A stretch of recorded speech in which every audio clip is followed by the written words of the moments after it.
To add and manipulate fonts and colors on your slide, you'll first want to either choose a slide that has a content portion to it, or if you have a slide and you want to add a content portion to it, on the Home tab, you can change the layout to make sure that it has content. Another thing you can do is insert a text box, either from the Home in the drawing section, or go to Insert and Text Box, and then you can draw a text box onto the screen. I have a text box already on this screen.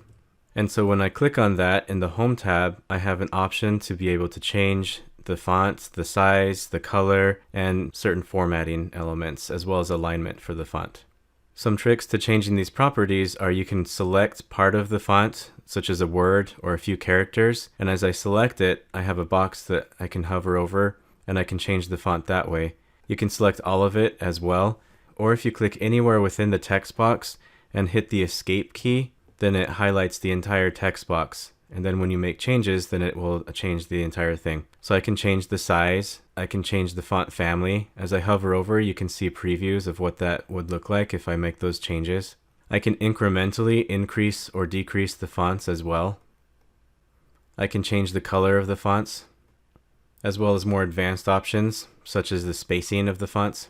When I hop over to this paragraph area, then I can change the alignments if I wanted to, including vertical alignments. I could make the font align to the bottom, the middle, or the top. I can separate it into multiple columns, convert it into smart art. When you click on the arrow in the lower corner, then you have even more options.